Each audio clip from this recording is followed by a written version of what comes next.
I can feel the blood creeping up from the heathens. Got will, got fight, got pride, got reason. If they wanna go eat, then you know I'm gon' feed them. If you're coming for me, hope you're ready for a demon. I got eyes in the back of my head, I'm seeing. Take me for granted and you know I'm leaving. I'ma take what's mine with the webs I'm weaving. I could take this crowd from seeing to believing. Got a taste for blood and my tongue keeps bleeding. From the words I spit, so sharp, so freezing. So cold, behold, frostbite they feeling. I could tear you apart or I could go heal them. Don't believe in fate, don't believe in ceilings. I just need a taste and my mind starts feeling. I don't pace myself, I grind on kneeling. Got lust for change, I just love the feeling. I ain't gonna give up.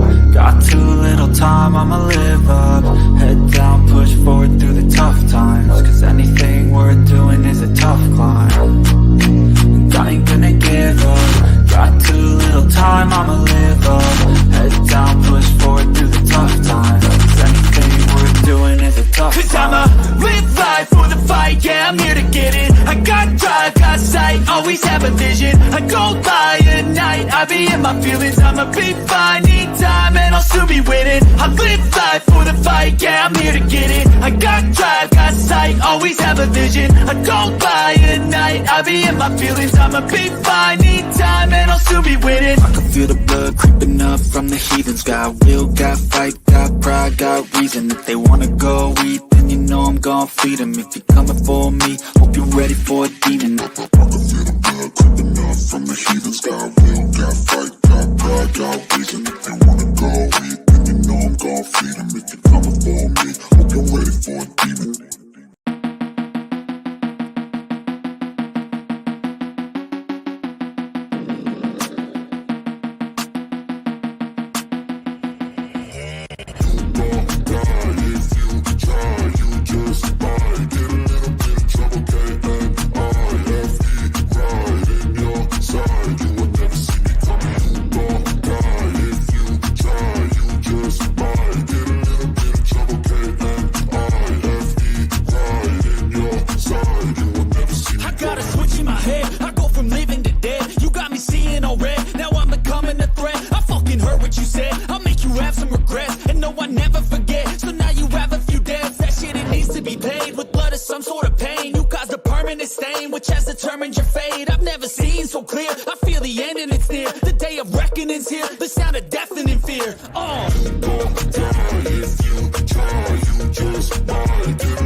Welcome to the House of Thrillers.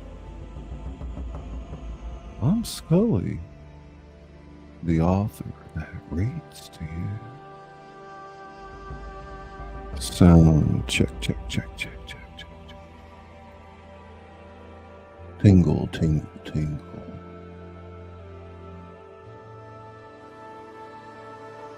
How's everybody doing tonight?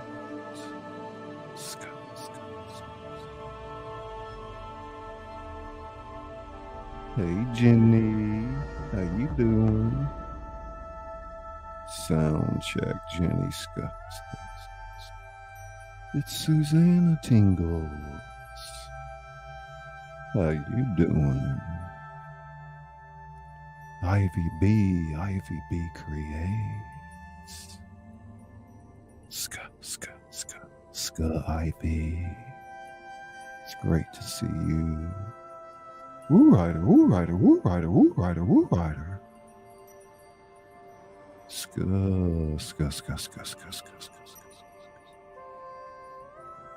Judas Cradle. Judas Cradle.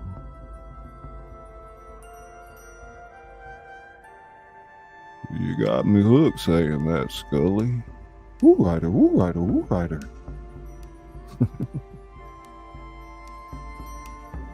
It's Belt Loop 29. Belt Loop 29. Welcome to the show. I've had a few folks tell me about you. I think saw you in chat the other day. Woo rider, woo rider. The Bud Files, the Bud Files. Sounds good? Hola, Stony.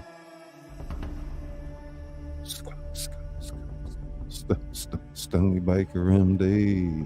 Sound check. It's Lady May. Hey, Lady May. Hey, Lady. Oh, the horror. H2O, H2O, H2O, H2O. It's the YT police. YT police. Put a 10 in the chat if I'm sounding good. Tonight we're going to be reading a little more Edgar Allan Poe. The Pit and the Pendulum. Late night horror for you. Over here at Scully's House of Flowers.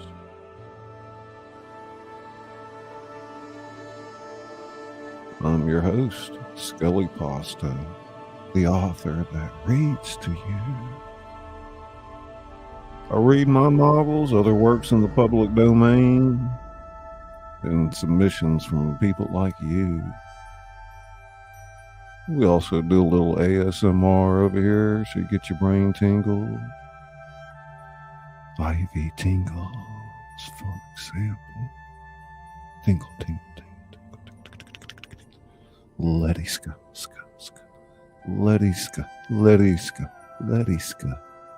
Hit that thumbs up, or else my mother-in-law will stay with you all fucking weekend, y'all. That's right, Stony.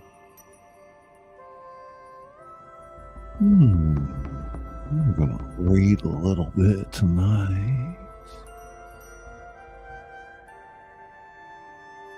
Scare the hell out of you.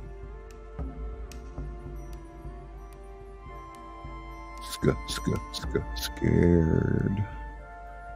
I'm scared.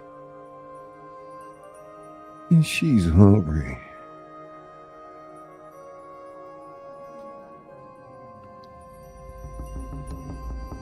Brain tingles. Tingle.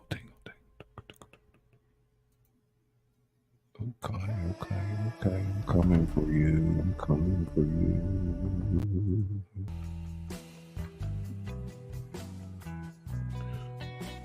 Everybody get settled in. Pour yourself a stiff one. Roll them up if you got it. Hey, buttered popcorn might not be too bad either.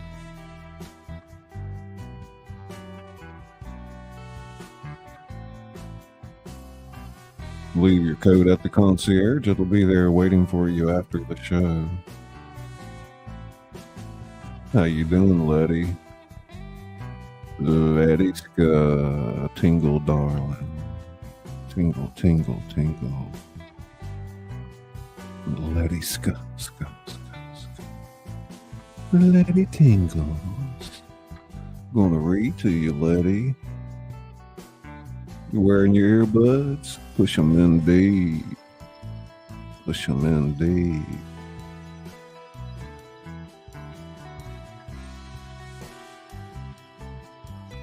The horror.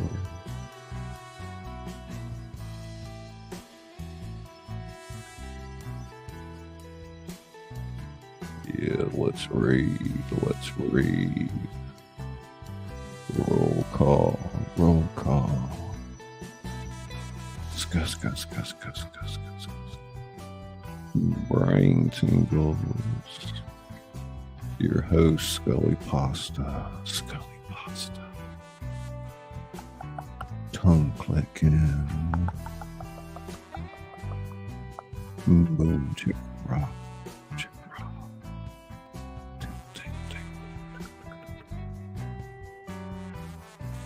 Let's see that stony emoji. That's the stony emoji. Everything looks good. Is everybody getting settled in? Gonna brain tingle you.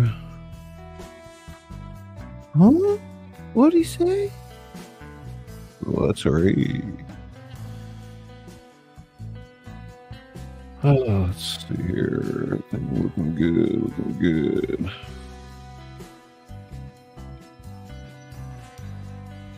Feeling all right. Feeling okay. Okay, StreamYard, treat us good. Come on, StreamYard, you can do it. Having problems with EV Mux. Woo Rider.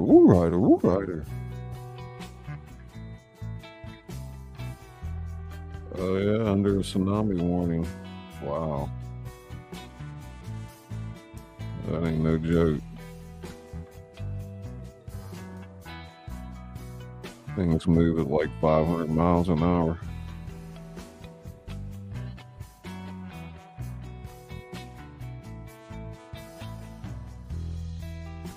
Woo Rider.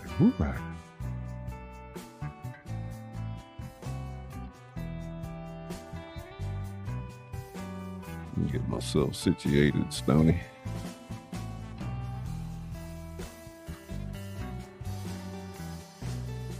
That's right.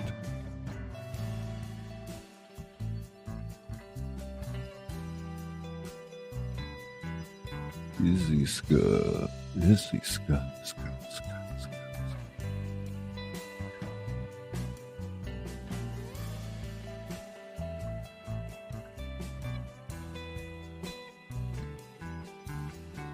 Yeah, y'all just kick back tonight and let me read to you a little bit.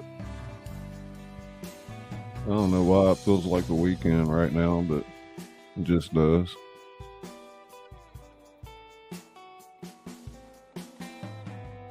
I'm back here hitting some buttons. There was a time where that was forbidden for me to hit buttons.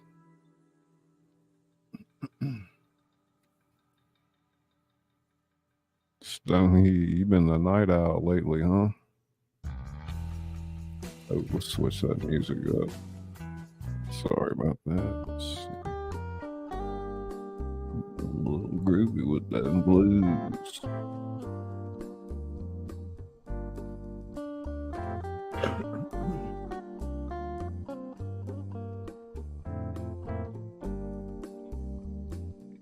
Well, thank you, YouTube police. I appreciate that. Keeping your eye on these mean streets out here. Definitely need more people like you.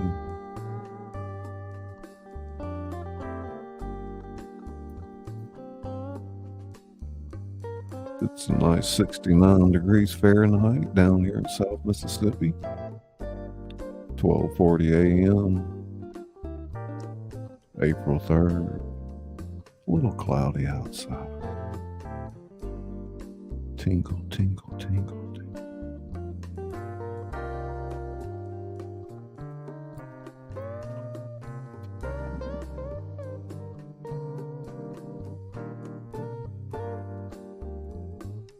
Yeah, getting groovy. Yeah, we'll do a little reading to Edgar Allan Poe there.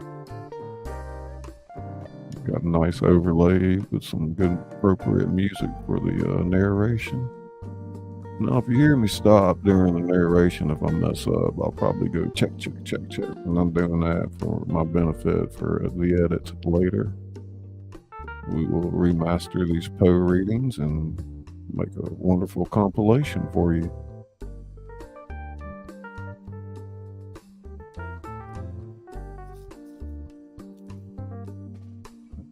It was somewhat foretold that my destiny would be to complete the complete works of Poe,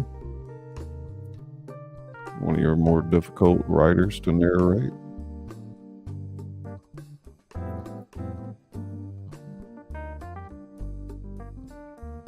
Oh shit, I'm so behind now. I forgot to refresh that chat.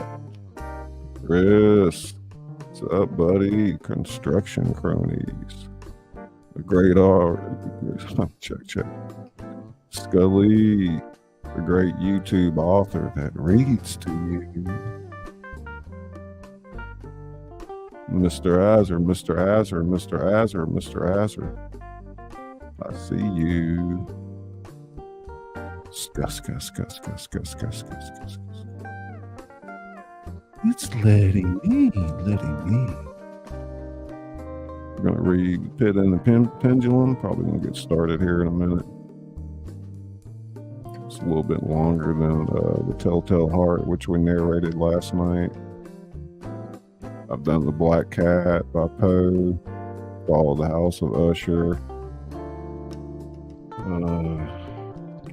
What else? Can't even think of them. What you up to tonight, Chris? Burning the midnight oil?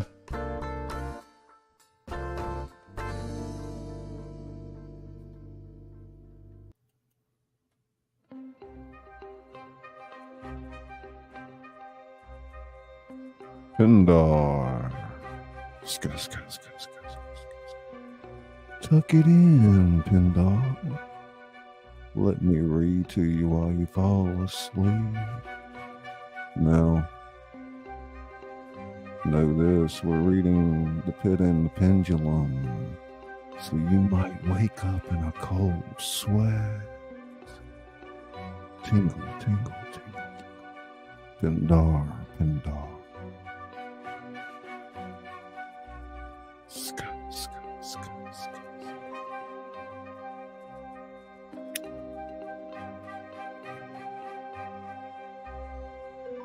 Pindar tingles.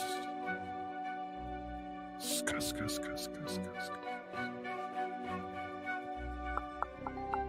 Scuff Pindar.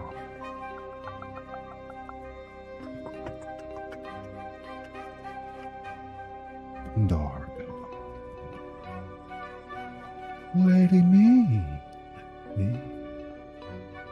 Who rider.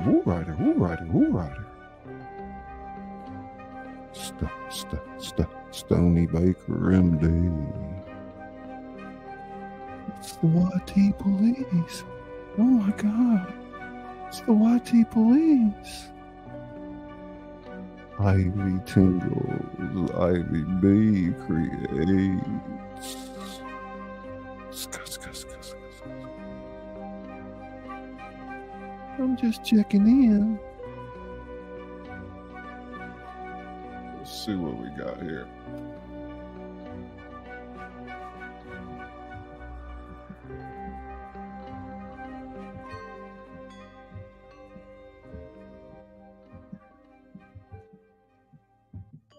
Oh, the horror. Let it begin. The night started peaceful enough. But as we know, it's always darkest before dawn.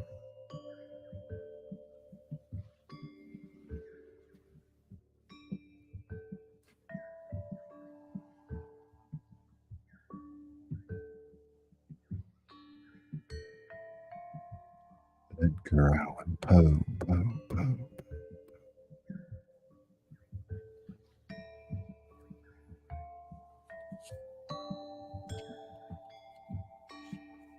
Pit and the pendulum.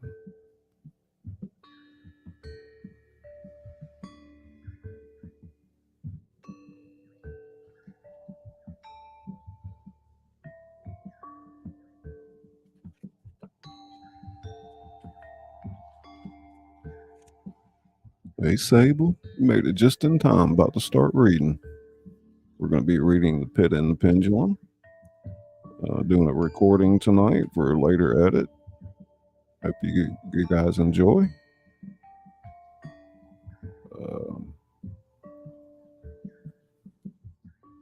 Little late night horror. Gary, you might get scared.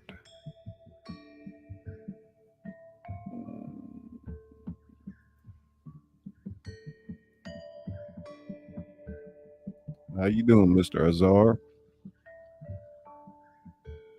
Sable, Sable, tingle.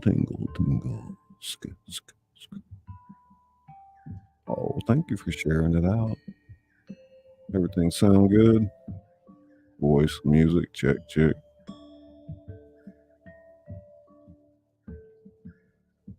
First line of The Pit and the Pendulum is, I was sick unto death with that long agony.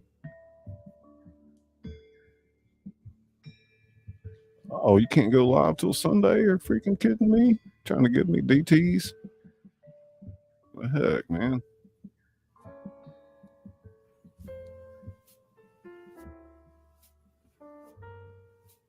Oh, I can't start this story to this song. We'll just chill for a minute. What you get a strike for? We'll talk about that for a minute. Missed the black screen.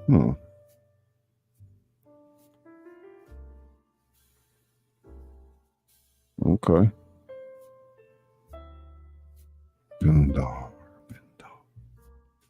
Tuck it in.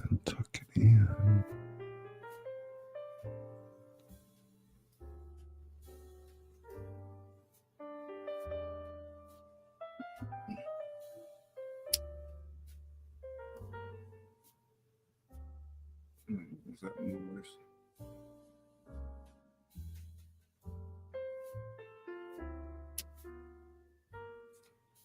Oh, you mean it came back and then, yeah. I hear you. Hope everybody's having a peaceful morning. Probably afternoon for you, Mr. Azar.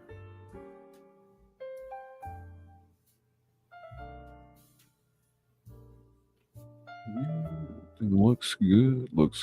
I think we're ready to record The Pit and the Pendulum.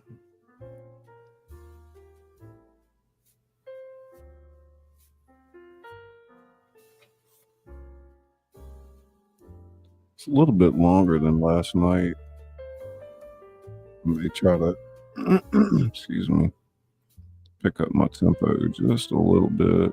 We'll see what kind of mood. It depends on what kind of mood I'm in, what music I'm listening to, and everything like that.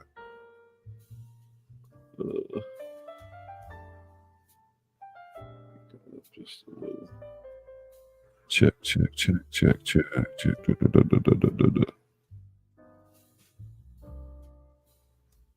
Yeah, this one will scare the bejesus out of you.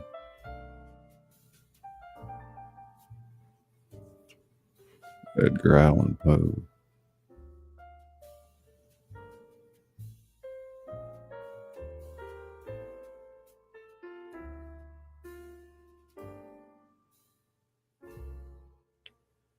Let's see where we're at here.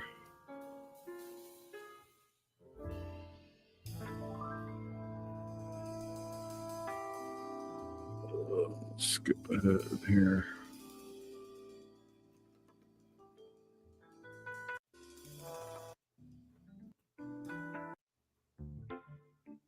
Let's go.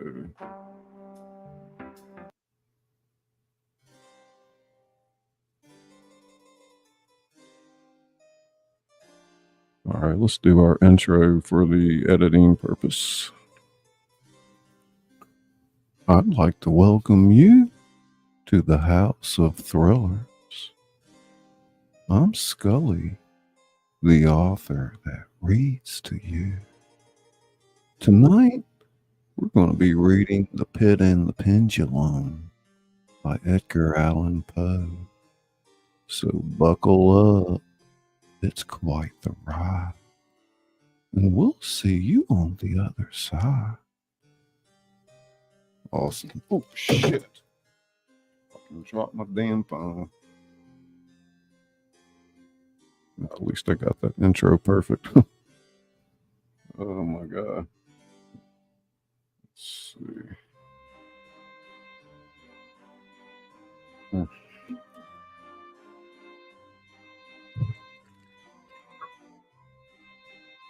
for God's sake, guys.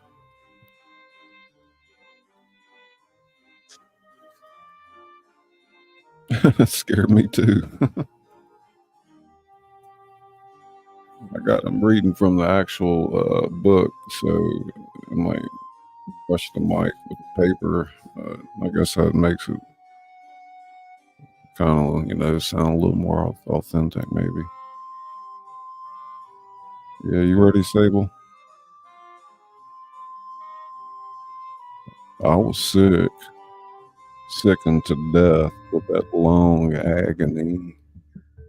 And when they at length unbound me, I was permitted to sit. I felt that my senses were leaving me.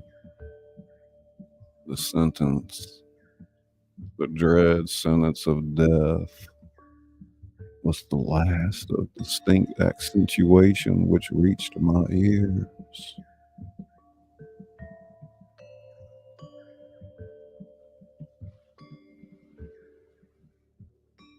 After that, the sound of the inquisitorial voices seemed merged in one dreamy, indeterminate hum, conveyed to my soul the idea of revolution, perhaps from its association and fancy with the burr of a mill wheel. This only for a brief period, for presently I heard no more.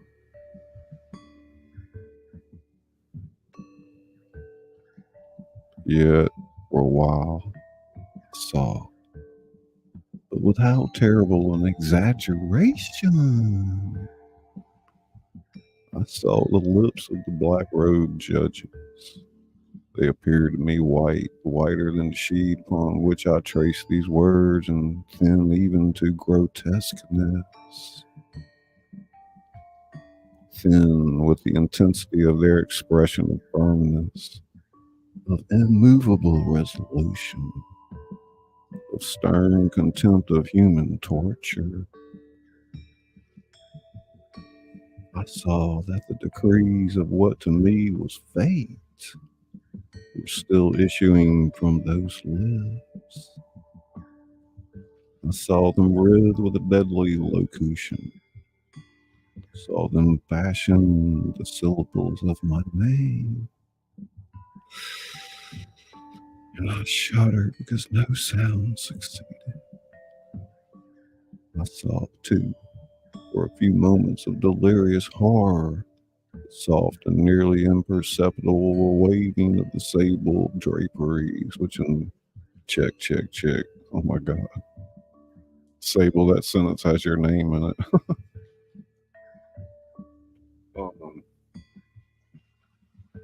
Check.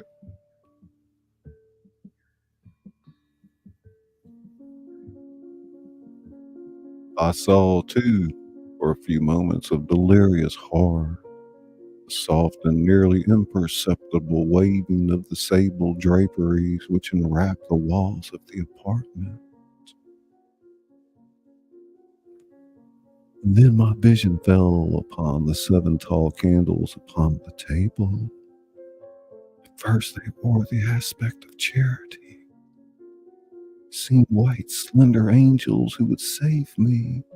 But then, all at once, came a most deadly nausea over my spirit, and I felt every fiber in my frame thrill as if I had touched the wire of a galvanic battery. while the angel forms became meaningless specters with heads of flame. I saw that from there would be no help.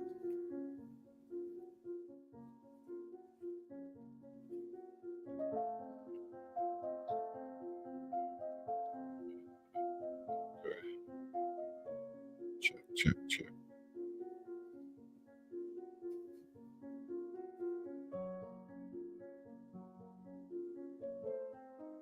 And then there stole into my fancy, like a rich musical note, the thought of what sweet rest there must be in the grave.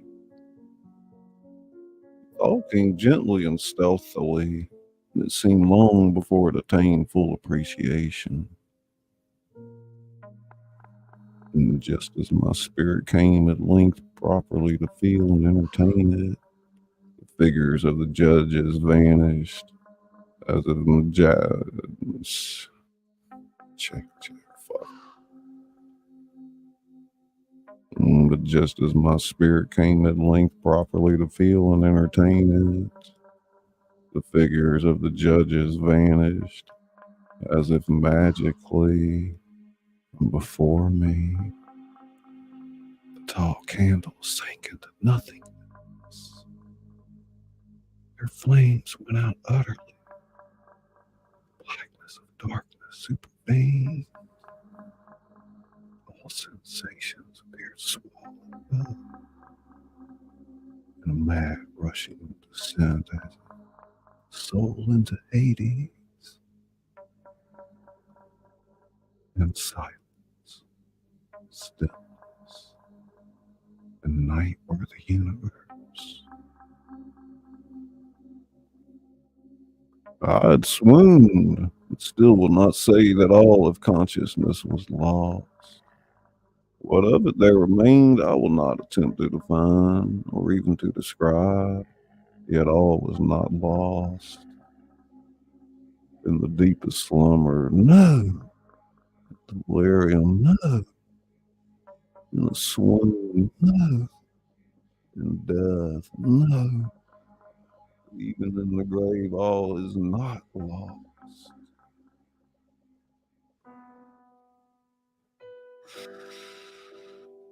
Else there is no immortality for man.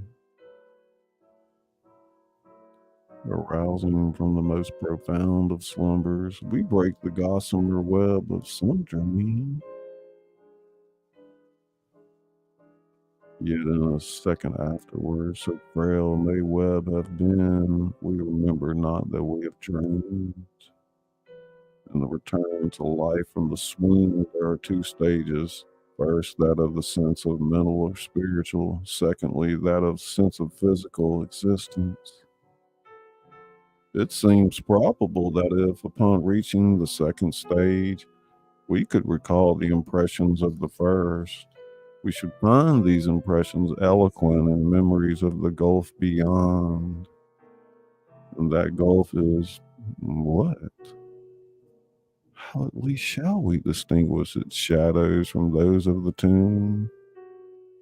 But check.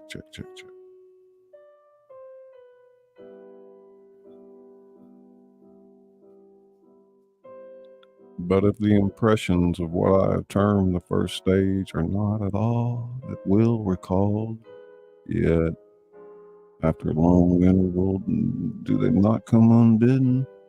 While we marvel whence they come.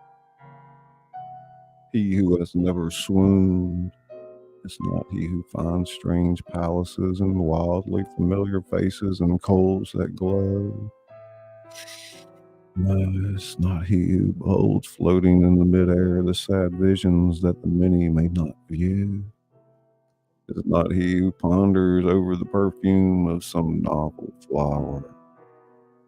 It is not he whose brains grow bewildered with the meaning of some musical cadence which has never been arrested at his attention.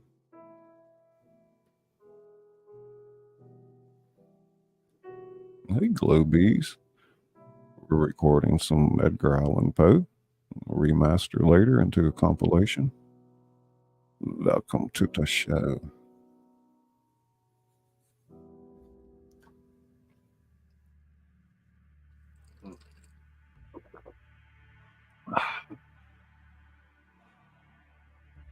Hey ho, Joe. Yeah, trying to get this a little longer piece down tonight, you know. How you doing, buddy? My bro Joe Hojo. Bro Joe Hojo.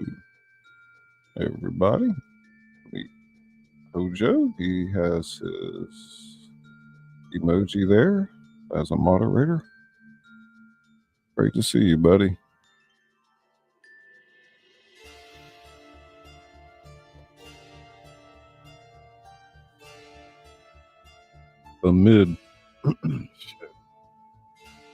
Amid frequent and thoughtful endeavors to remember, amid earnest struggles to regather some token of the state of seeming nothingness into which my soul had lapsed, there have been moments when I've dreamed of success. There have been brief, very brief periods when I have conjured up remembrances which the lucid reason of a later epoch assures me could have had reference only to that condition of seeming unconsciousness.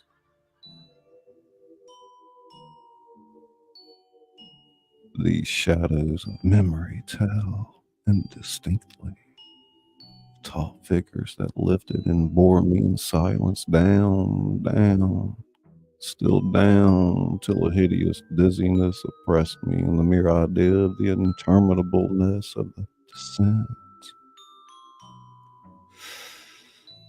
They tell also of a vague horror at my heart on account of that heart's unnatural stillness. Then comes a sense of sudden motionlessness. Oh, that didn't roll off right. Oh, Woo Writer, I do it, you know, nearly full time, but yeah, somewhat.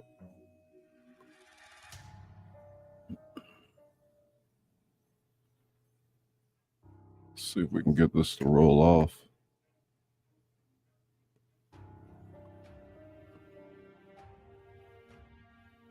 What was that?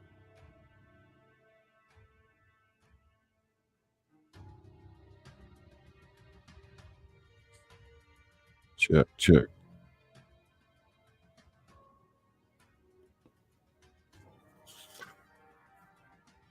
Then comes a sense of sudden motionlessness throughout all things, as if those who bore me a ghastly train had outrun in their descent the limits of the limitless and paused from the wearisomeness of their toil. After this, I call to mind flatness and dampness, and then all is madness. The madness of a memory which busies itself among forbidden things.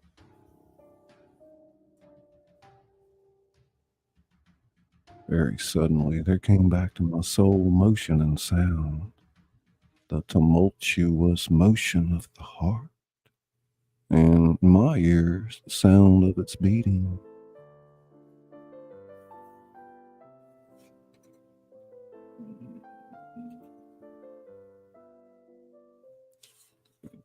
Do one thing here real quick, guys. I need to loop that playlist.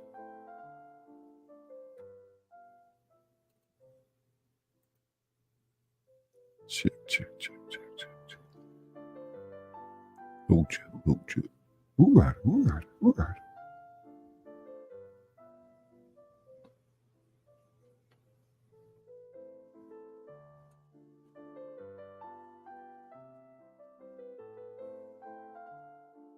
Then a pause in which all is blank. And again, sound and motion and touch. Tingling sensation pervading my frame. Then the mere consciousness of existence without thought, a condition which lasted long. Then, very suddenly, thought. in shuddering terror, an earnest endeavor to comprehend my true state, then a strong desire to lapse into insensibility, then a rushing revival of soul in a successful effort to move.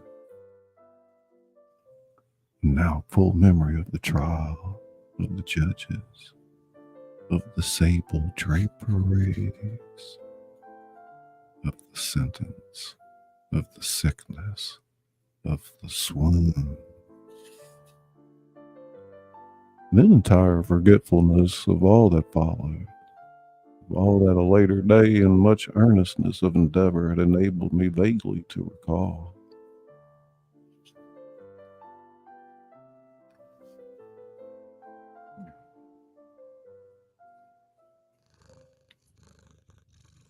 So far, I had not opened my eyes. I felt that I lay upon my back, unbound. I reached out my hand, and it fell heavily upon something damp and hard. There I suffered it to remain for many minutes, while I strove to imagine where and what I could be. I longed, yet dared not to employ my vision. I dreaded first glance at objects around me. It was not that I feared to look upon things horrible, but that I grew aghast lest there should be nothing to see. At length, with a wild desperation at heart, I quickly unclosed my eyes. My worst thoughts then were confirmed. Blackness of eternal night encompassed me. I struggled for breath. The intensity of the darkness seemed to oppress and stifle me.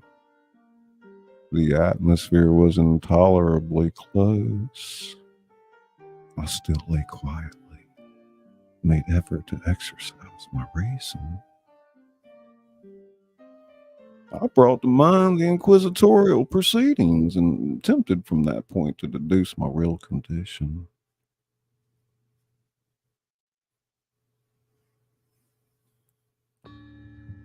The sentence had passed. It appeared to me that a very long interval of time had since elapsed. Yet not for a moment did I suppose myself actually dead.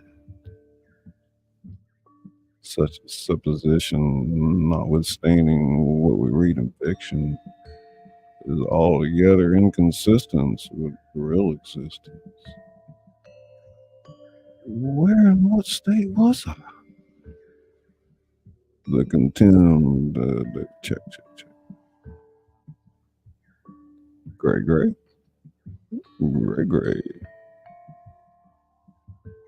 The condemned to death, I knew, perish usually at the auto da fe.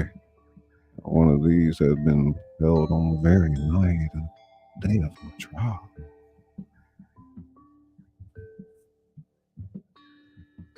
Had I been remanded to my dungeon to wait the next sacrifice, which would not take place for many months?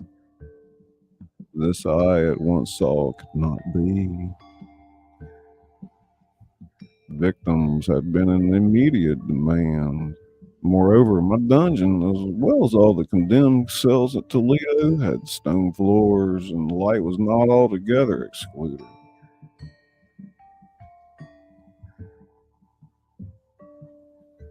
The fearful idea now suddenly drove the blood in torrents upon my heart, and for a brief period, I once more relapsed in insensibility. Upon recovering, I at once started to my feet, trembling convulsively in every fiber. I thrust my arms wildly above and around me in all directions. I felt nothing.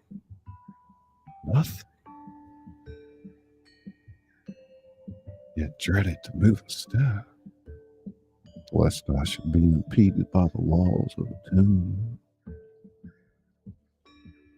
Perspiration burst. Check. First check.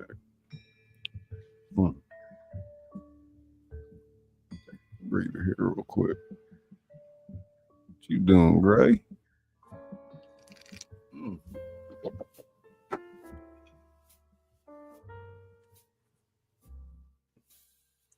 Perspiration burst from everything. Let me check something real fast.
Just doing a quick reset over here. Check, check.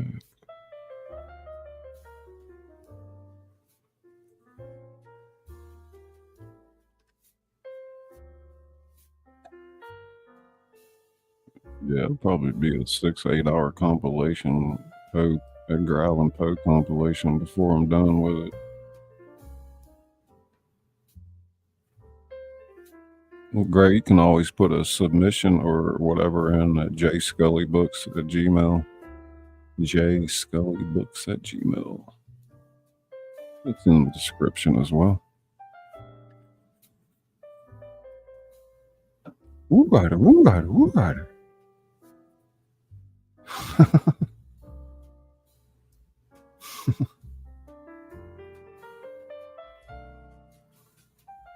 Great. Gray Ska.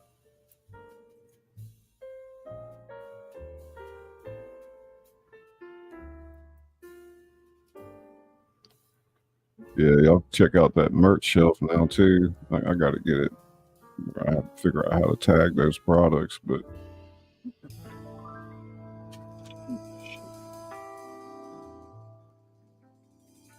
oh yeah.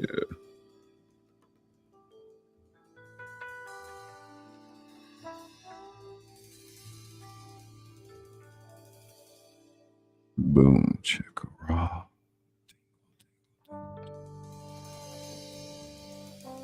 Wonder if I put Pindar to sleep yet.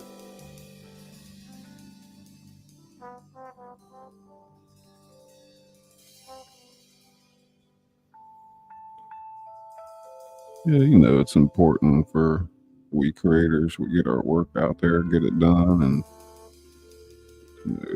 I know you get nervous sometimes before your live streams, but just gotta hit the button and go. It doesn't really bother me anymore. I just go live and I know what I need to do.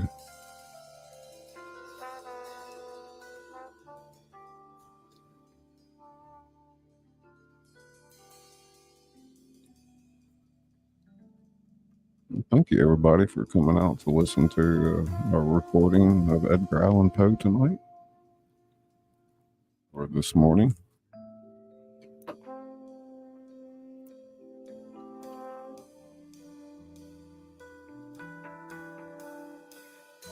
Sable Ska. Ska.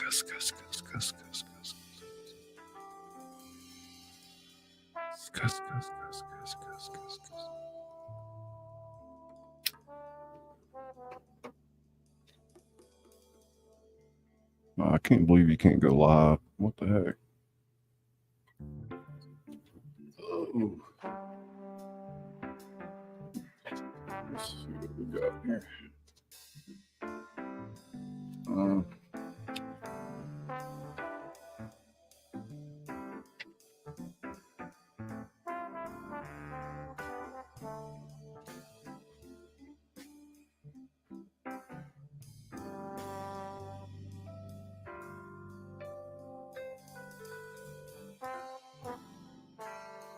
Panda cat, panda cat, panda cat, panda cat. Woo rider, woo rider, woo rider.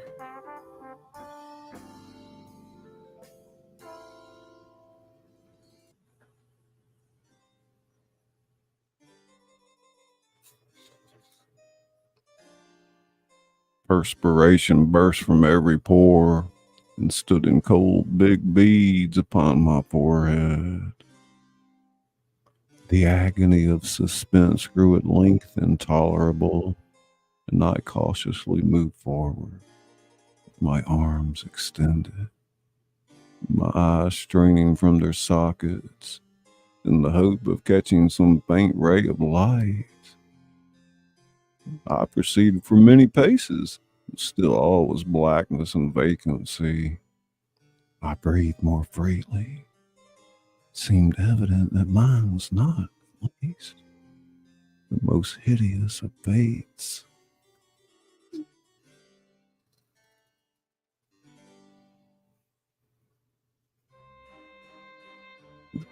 No, I still continued to step cautiously onward. There came thronging upon my recollection 1,000 vague rumors of the horrors of Toledo. Of the dungeons there had been strange things narrated, fables I had always deemed them, but yet strange, and too ghastly to repeat, save in a whisper. Was I left to perish of starvation in this subterranean world of darkness? What fate, perhaps even more fearful, awaited me? That the result would be death, and a death of more than customary bitterness? I knew too well the character of my judges to doubt. The mode and the hour were all that occupied or distracted me.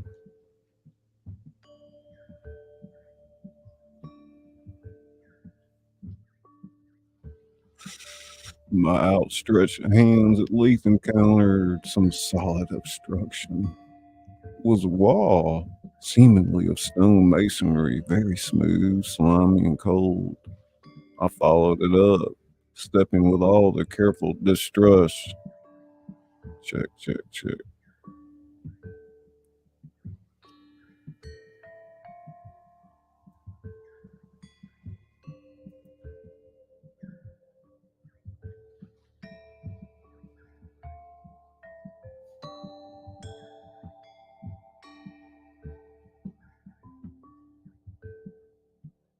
Stepping with all the careful distrust. Shit, I did it again. I'm just going to start that paragraph again.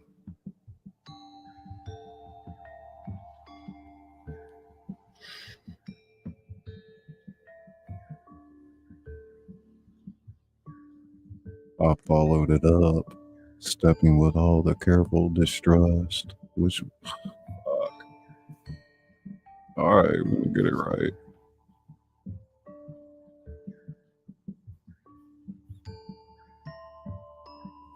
I followed it up, stepping with all the careful distrust with which certain antique narratives have inspired me.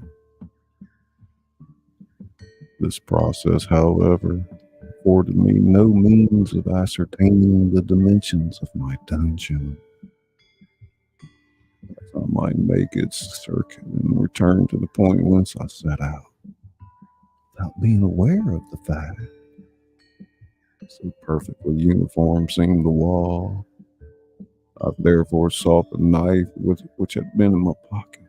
It led into the inquisitorial chamber. It was gone. My clothes had been exchanged for a wrapper of coarse serge.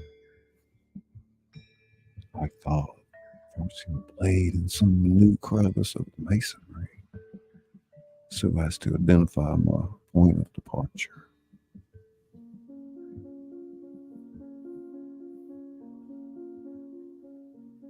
This difficulty, nevertheless,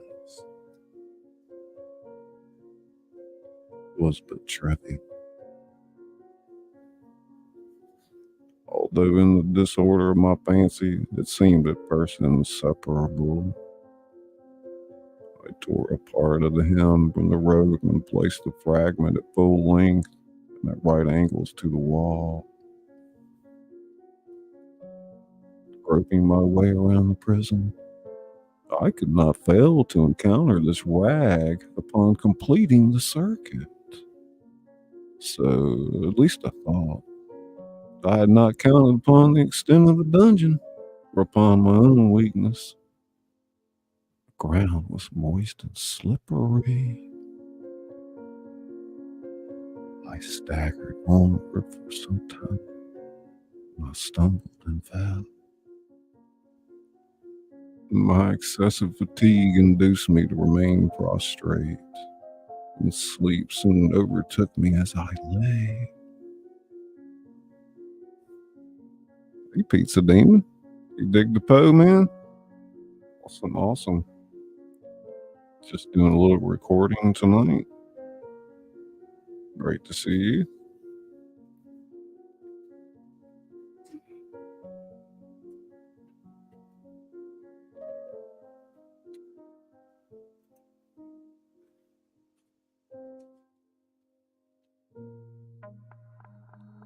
Upon awakening and stretching forth an arm, I found beside me a loaf and a pitcher with water.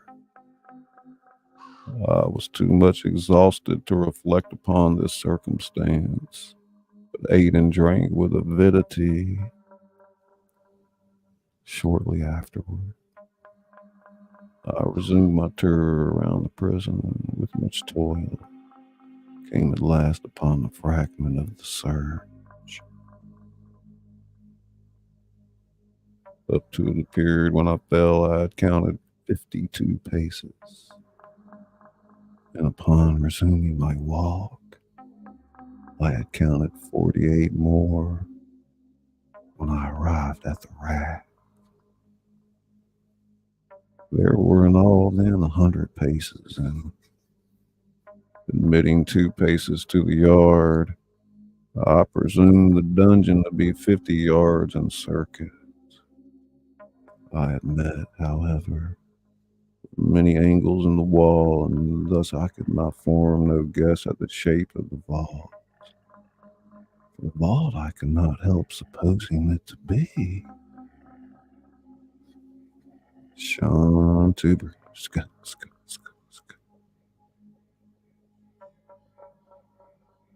I had little object, certainly no hope in these researches. The vague curiosity prompted me to continue them. Quitting the wall, I resolved to cross the area of the enclosure. First, I proceeded with extreme caution.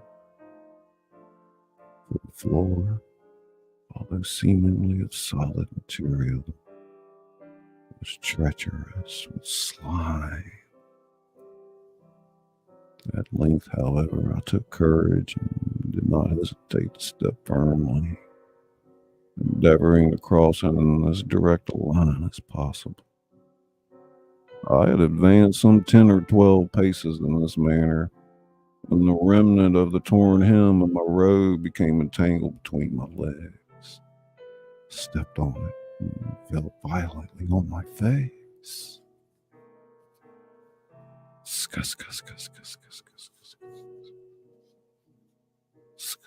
Sean.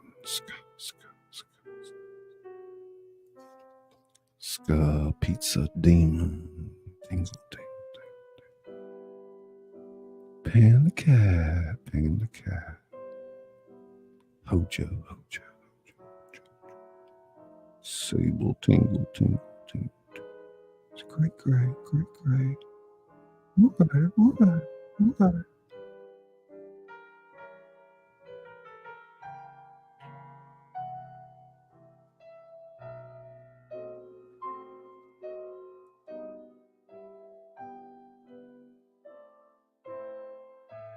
in the confusion attending my fall, I did not immediately apprehend a somewhat startling circumstance, which yet, in a few seconds afterward, while I still lay prostrate, arrested my attention. It was this. My chin rested upon the floor of the prison, but my lips and the upper portion of my head, although seemingly at a less elevation than the chin, touched nothing. At the same time, my forehead seemed bathed in a clammy vapor. The peculiar smell of decayed fungus arose to my nostrils.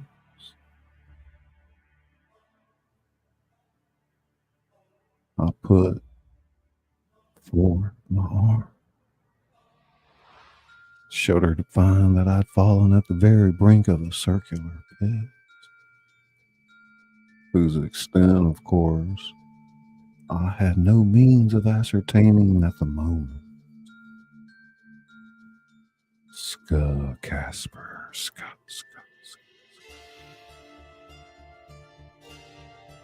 groping about the masonry just below the margin, I succeeded in dislodging a small fragment.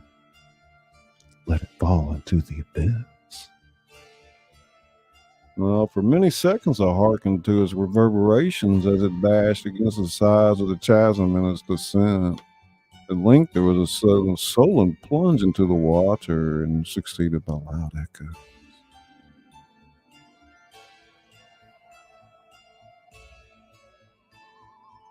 Same moment there came a sound resembling the quick opening and as rapid closing of a door overhead, while a faint gleam of light flashed suddenly through the gloom and as suddenly faded away.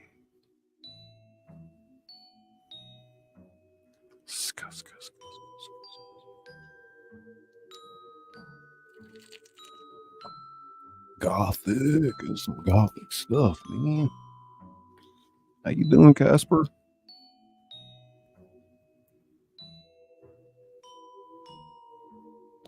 All things going over there in Ireland? The NDT show, the NDT show, the NDT show. Nathan Scott. They're coming in. Share it out. Okay. Ojo. Sable. Tingle, tingle, tingle, tingle, tingle, tingle, tingle, tingle.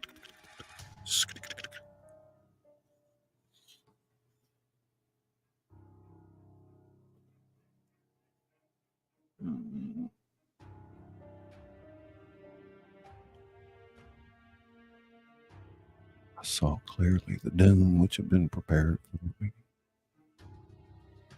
Congratulated myself upon the timely accident by which I had escaped.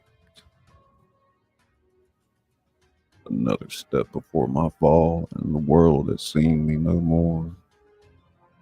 And the death just avoided was of that very character which I had regarded as fabulous and frivolous in the tales respecting the Inquisition.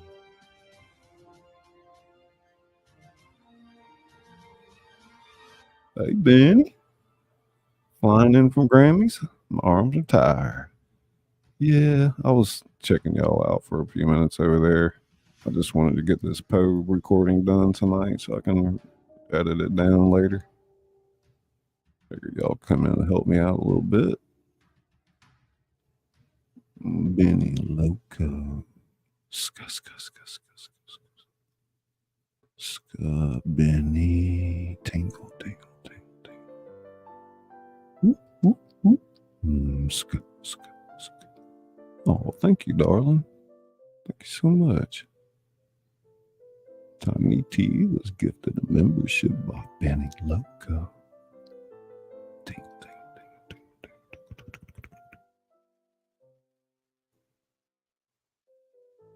To the victims of its tyranny, there was the choice of death with its direst physical agony. death with its most hideous moral horrors. I had been reserved for the latter. By long suffering, my nerves had been unstrung until I trembled at the sound of my own voice, and had become in every respect a fitting subject for the species of torture which awaited me. Woo rider, woo rider, woo rider.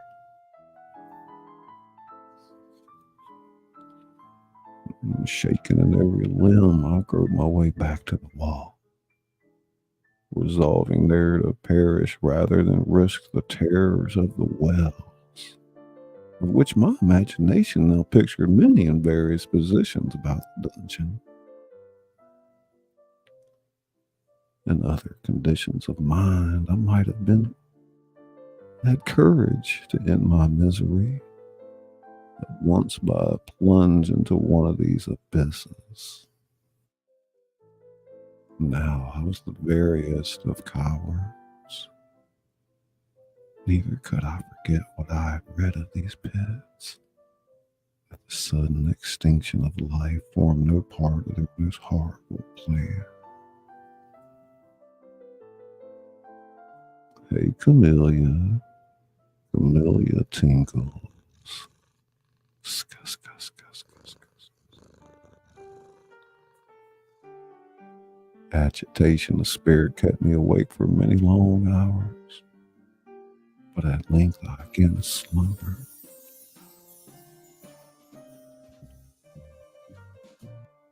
Upon arousing, found by my side as before a loaf and a pitcher of water. Burning thirst consumed me, and I emptied the vessel at a draught. It must have been drugged, for scarcely had I drunk before I became irresistibly drowsy.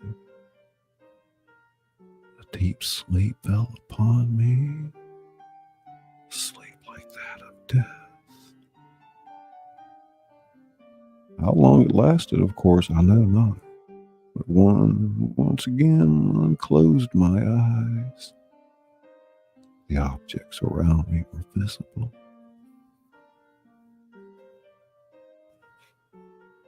By a wild sulphurous luster, the origin of which I could not at first determine, I was enabled to see the extent and aspect of the prison.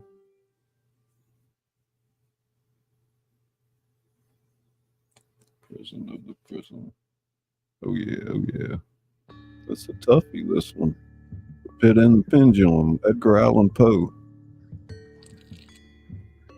It ain't no joke for a narration, man.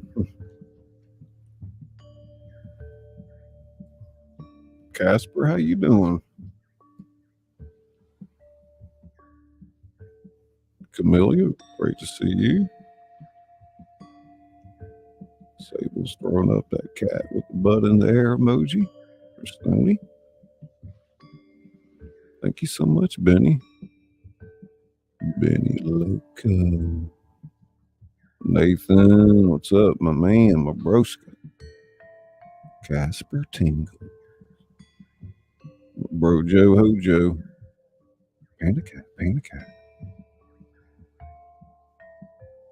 Sean Tuska. Pizza Tingles. Woo rider.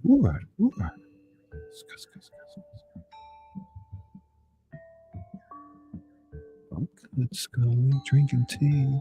It's breakfast time here. Yeah, that's right. Y'all about 7:30, 6:30, 7:30.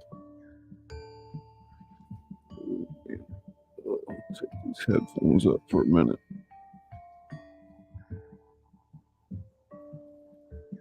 Get myself situated here real quick. Can't stand it without the headphones. Have to be able to hear myself.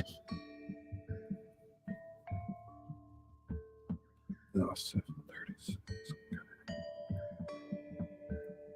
I'd love to go to Ireland one day. If I ever get over there, I'll have to look you up.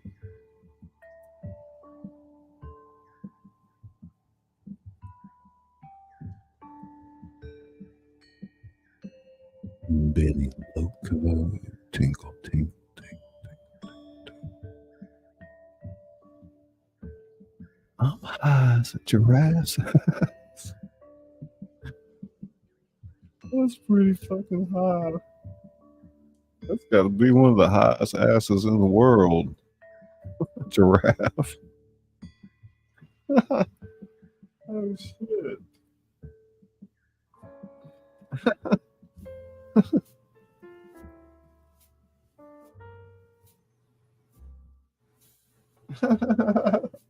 That's a giraffe's ass. Make me break out the super gelato.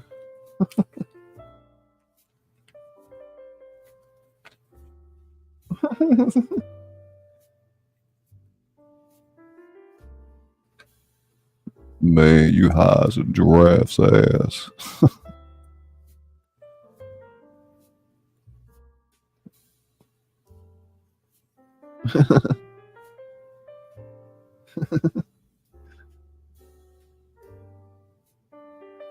Thank you, Benny. I needed a good laugh tonight. I can't think of anything on earth that has a higher ass than a giraffe.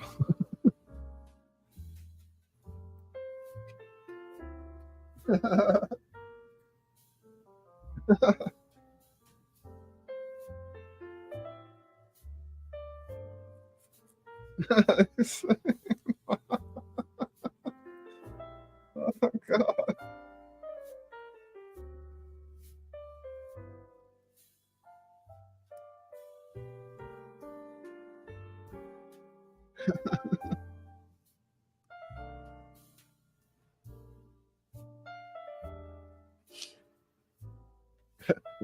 Now a giraffe with elephantitis, that would be a sight for sore eyes.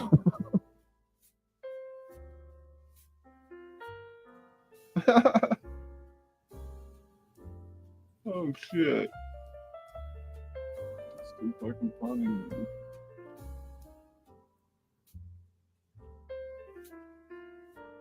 Oh, God. I love you guys.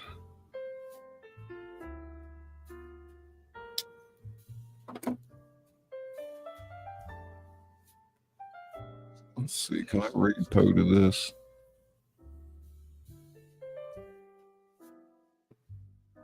In its size, I had been greatly mistaken. The whole circuit of its walls did not exceed 25 yards.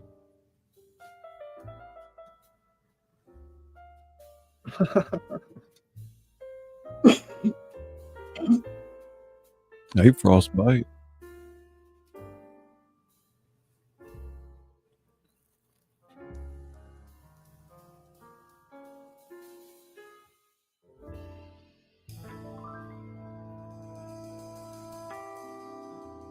For some minutes, this fact occasioned me a world of vain trouble.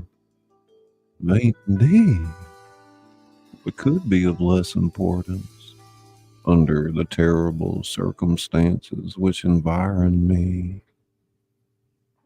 The mere dimensions of my dungeon, but my soul took a wild interest in trifles, and I busied myself in endeavors to account for the error I had committed in my measurements. The truth at length flashed upon me.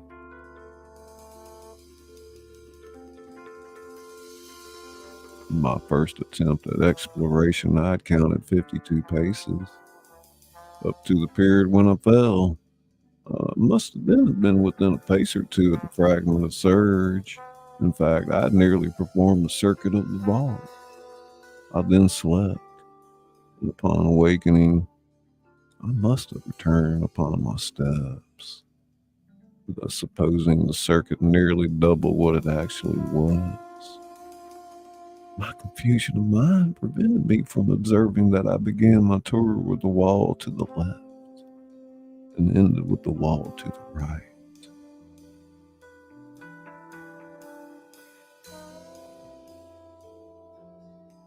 I know, right? I don't think there's a higher butt than a giraffe.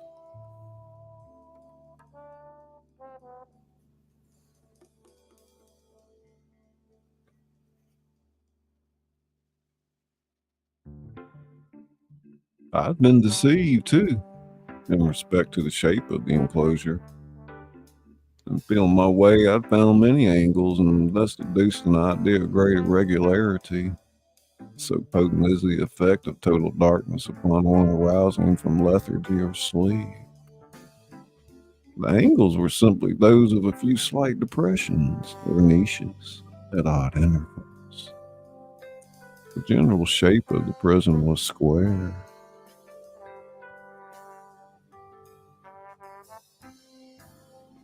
What I had taken for masonry seemed now to be iron, or some other metal, in huge plates. The sutures or joints occasioned the depression.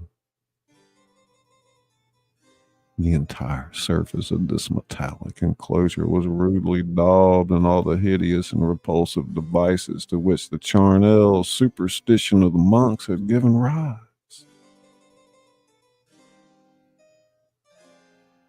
The figures of fiends and aspects of menace, with skeleton forms, and other more really fearful images overspread and disfigured the walls. Oh, thank you, Benny. Oh, look at that. Camellia got a membership. Thank you so much. That's awesome. Camellia, we got some nice emojis out there. Let me show you.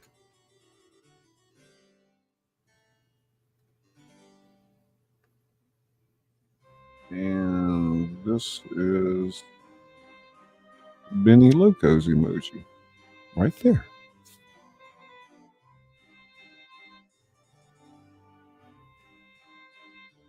Thank you. Thank you. I think that people in chat should get their gifts before, people outside, but sometimes they don't necessarily have to be here to get one, and they should get an email, but I think we're over 100 members now.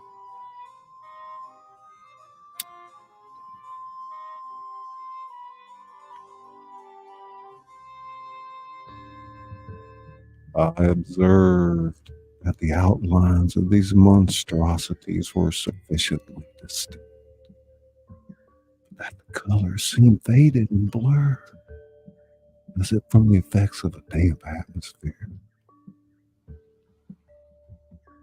I now noticed the floor, too, which was of stone. In the center yawned the circular pit from whose jaws I had escaped. But it was only one in the dungeon.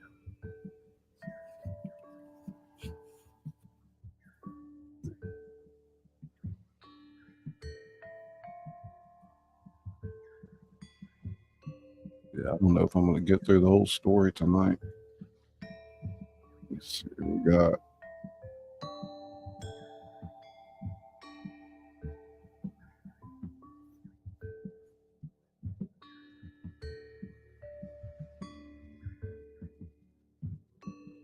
Thank you, Benny.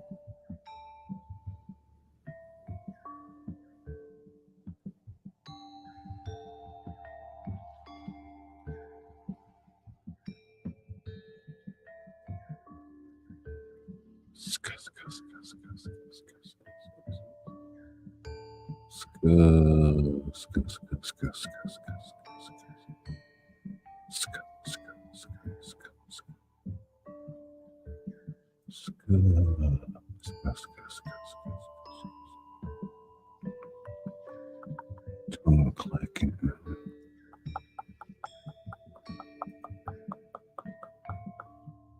Ding, ding, ding, ding.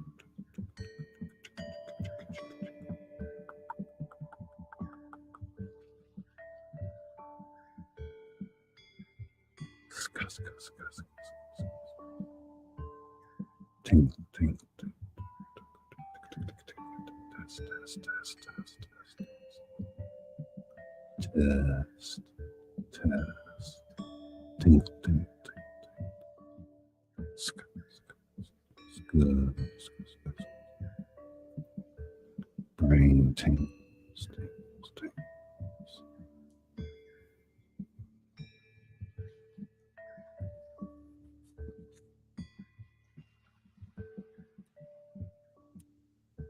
Not too far from the end. Whew. Take a deep breath, maybe. See where we're at in 15 minutes.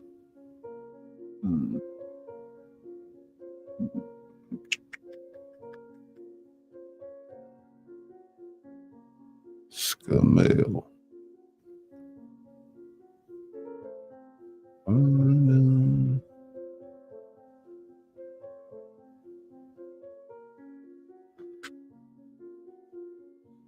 All this I saw indistinctly and by much effort. My personal condition had been greatly changed during slumber. I now lay upon my back and at full length on a species of low framework of wood.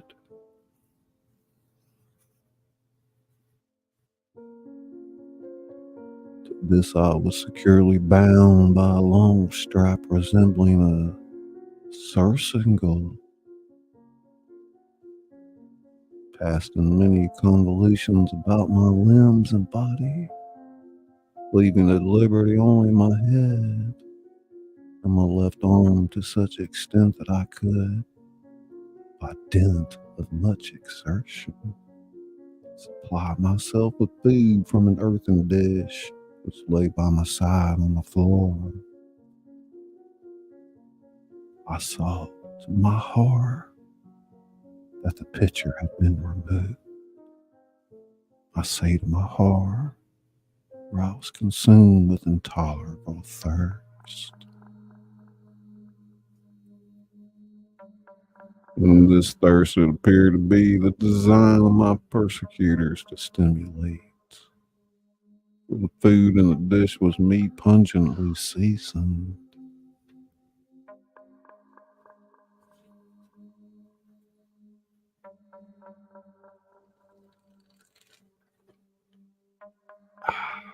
Oh, shit, sorry.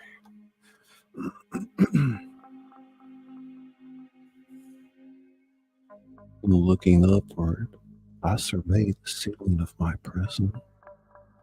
It was some 30 or 40 feet overhead, constructed much as the side wall.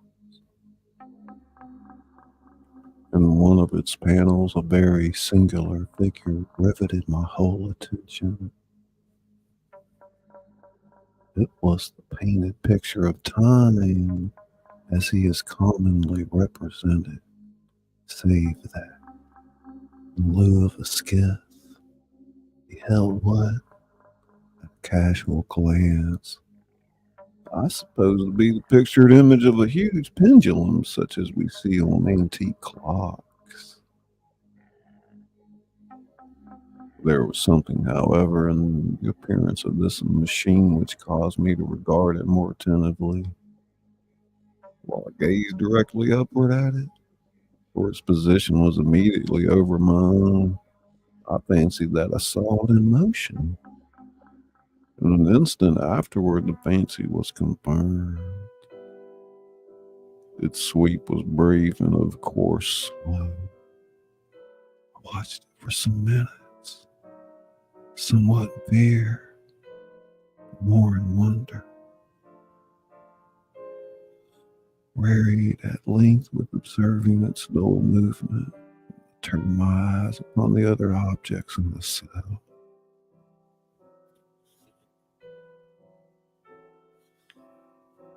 Slight noise attracted my notice, and looking to the floor, I saw several enormous rats traversing it. They had issued from the well, which lay just within view to my right. Even then, while I gazed, they came up in troops, hurriedly, with ravenous eyes, allured by the scent of the meat. From this, it required much effort and attention to scare them away.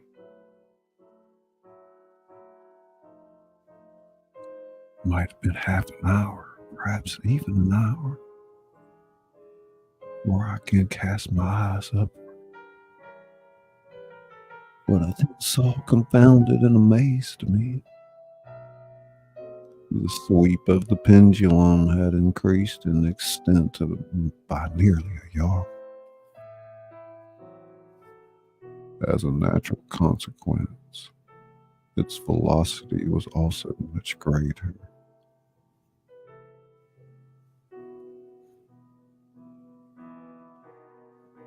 But what mainly disturbed me was the idea that it had perceptibly descended. I now observed, with what horror it is needless to say, that its neither extremity was formed of a crescent or of glittering steel, about a foot in length from horn to horn.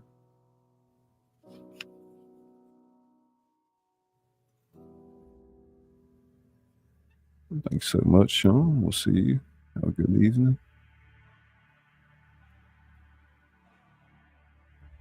I can no longer doubt the doom prepared for me by monkish ingenuity and torture.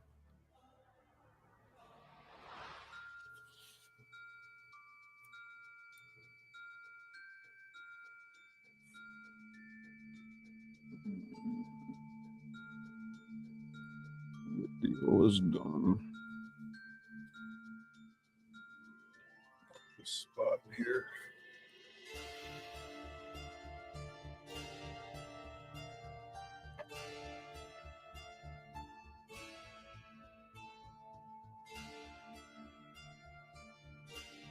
Chill out for a minute.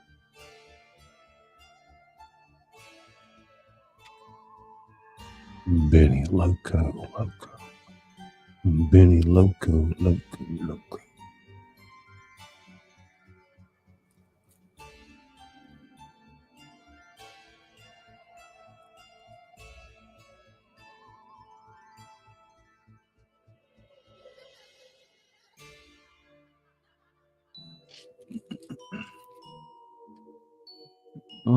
Let's see something here.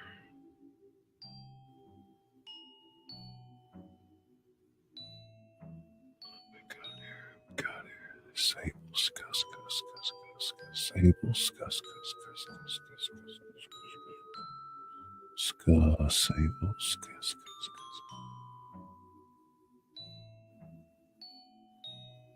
Brain tingles.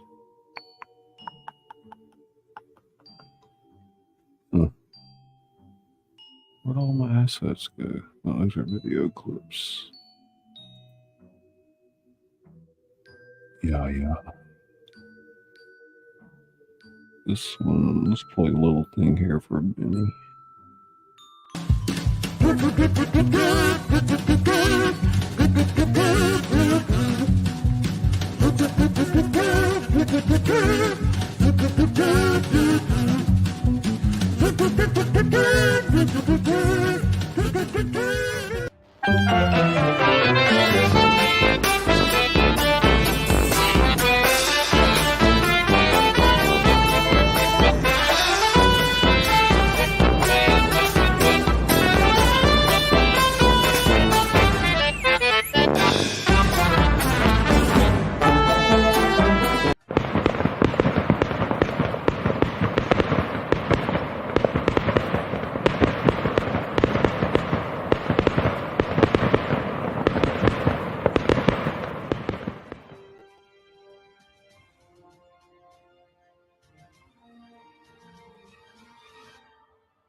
Some dad music right there.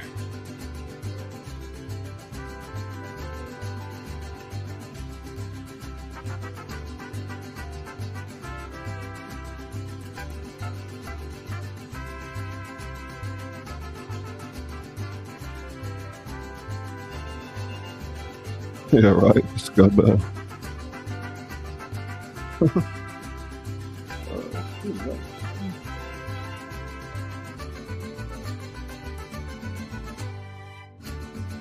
Oh shit.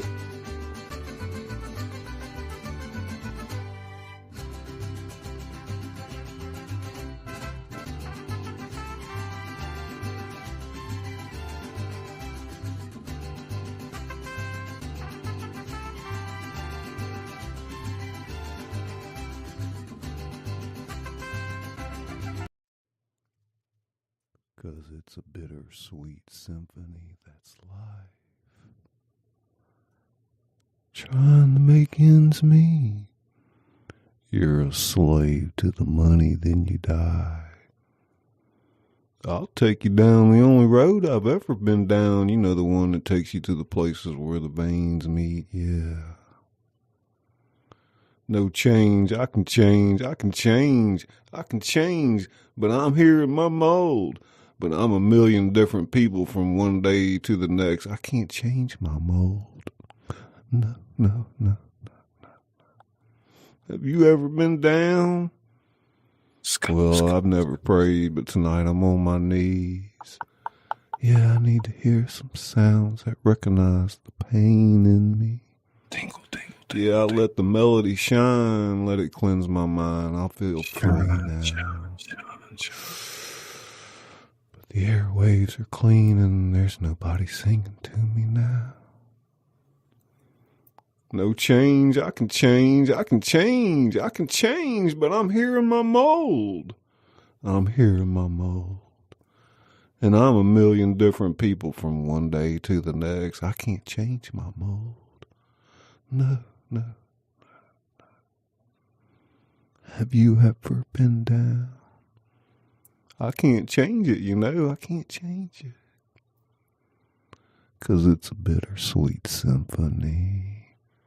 That's life.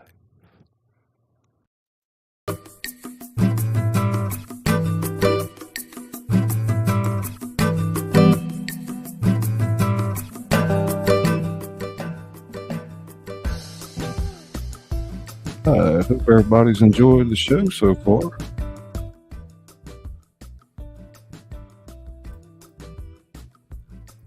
Thank you so much.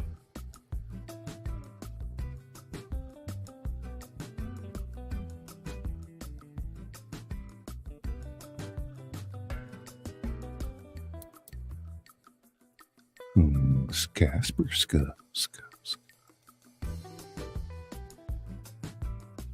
boom, chick, rock.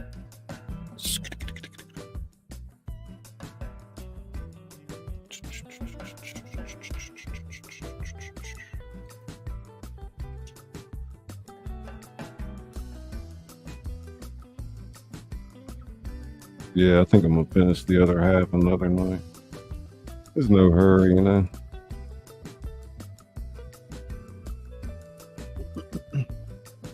I'm just at that point in life where there's just no hurry.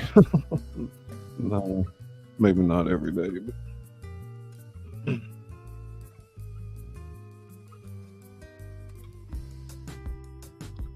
I always enjoy getting my skull on, even if you don't see me.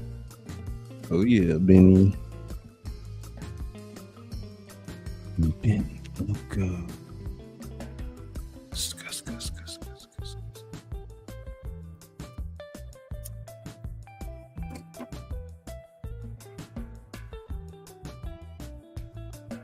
That's right. Sable's music videos. Oh, maybe I'll show y'all my trailer. So I think not everybody's seen it, but let's see what I got here, guys.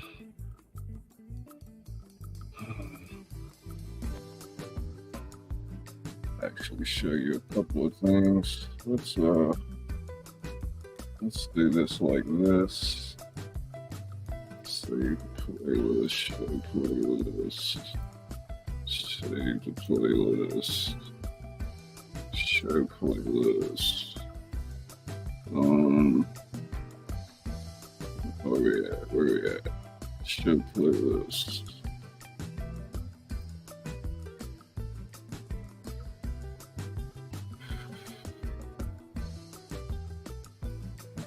Okay. Got that. Let's go here.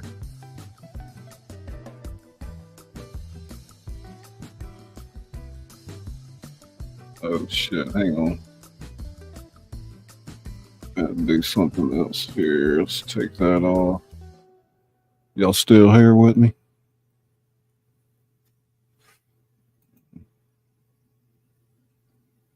Oh, stop screen. That share. Right, share. I'm going to show y'all my latest trailer for Dutch Coffee Shop and Laissez, Bon Temps Rouler. I will tell you this, we're working toward a rebranding as Scully Pasta, which is a take on copy and paste from creepypastas, true stories that are copied and pasted all over the internet.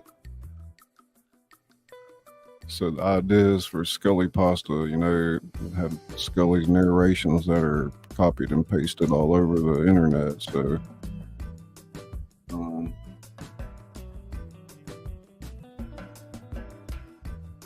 okay, we got that. Let's full screen this. Take off that music. What music is that? Okay, here we go, guys. Y'all ready?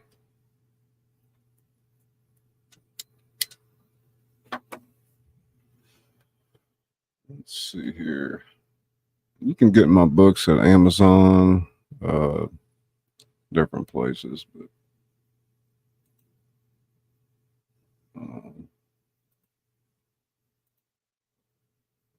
in the shadows of the literary world, a unique figure lurks, weaving tales that chill the bones and stir the soul. A well-dressed enigma, he is known only by a singular name, Scully Pasta. What this means is that his stories are copied and pasted all over the internet. This skeletal scribe, a master of suspense and intrigue, beckons you to join him as he delves into the pages of his latest chilling narrative, Dutch Coffee Shop. Our journey begins with William Dempsey, a man of resilience and determination, a man burdened by the weight of loss, but fueled by an ember of hope. A whisper, a rumor, a half-believed truth that his brother, long thought dead, still walks the earth. And so he ventures to the heart of Europe, to the vibrant city of Amsterdam, in pursuit of this elusive ghost from his past. Stepping into Amsterdam, the city unfurls like a tapestry of mystery and charm, a labyrinth of narrow streets, glimmering canals, and coffee shops that promise more than just a caffeine fix. But beneath the allure lies a city draped in shadows, a world where danger lurks around every corner. Dempsey's quest takes him through the infamous red light district, a place of desire and deceit, where faces hide secrets and every smile has a price. His every step echoes with the rhythm of this pulsating city, a symphony of intrigue that carries him deeper into the heart of Amsterdam's underworld. Against a backdrop of mobsters and mystery, Dempsey navigates through this treacherous terrain, his resolve unshaken. Every lead, every clue, every hushed whisper draws him closer to the truth, a truth that promises redemption, or perhaps a bitter cup of betrayal. In the hands of Scully, the well-dressed skeleton author, Amsterdam transforms into a playground of suspense, a city where every corner holds a secret, every alley a potential ambush, every coffee shop a clandestine meeting. And at the center of it all, William Dempsey, a man on a mission, a man chasing shadows, a man willing to risk it all for the sake of family. So, brace yourself as Scully takes you on a thrilling journey through the heart of Amsterdam, a journey that promises to keep you on the edge of your seat, a journey that will make your heart race and your mind whirl. Hey, Phil. This is Dutch Coffee Shop, a tale of suspense, intrigue, and redemption. Welcome to the world of Scully. In the world of thrilling tales, one name stands out: Scully Pasta, an enigmatic author whose gripping narratives have taken the internet by storm, leaving an indelible mark on the collective psyche of millions. His stories, copied and pasted across the web, have captivated audiences far and wide with their unique blend of suspense, horror, and mystery. Scully Pasta, through his ingenious storytelling, has carved a niche for himself in the vast world of online literature. As we delve into his latest masterpiece, a tale of unlikely friendships and hidden sins set in the heartland of the Mississippi Gulf Coast, prepare to be thrilled, chilled, and utterly captivated. So sit back, relax, and let's unravel the mystifying world of Margie and Boudreaux, painted by the masterful strokes of Scully Pasta. On the Mississippi Gulf Coast, a unique friendship is born. Every Sunday, in the same booth at the Griddle Hut, two unlikely companions share their lives over a hearty breakfast. Meet Margie Mine, a 20-year-old culinary prodigy fresh from France, and Michel Boudreaux, an 80-year-old Cajun man whose words dance on the tongue, half English, half French. They formed a bond over shared stories and fried eggs. Margie, with her dreams of a restaurant, a gift from her soon-to-be inheritance, and Boudreaux, with his deep-rooted Cajun wisdom, are the heart of this tale. Yet, they are not alone. 7 other patrons, regulars just like them, fill the diner with their presence, and Boudreaux, the observant old man, has been watching them. Each, in his eyes, embodies one of the 7 deadly sins, but little does Margie know, Boudreaux has been keeping a secret. He has been investigating the 7 regular patrons, each representing a deadly sin. On a significant Sunday, the 10th one, Boudreaux decides it's time to reveal his secret. The old Cajun man, a regular at the Griddle Hut, has been studying the 7 patrons he and Margie often joke with.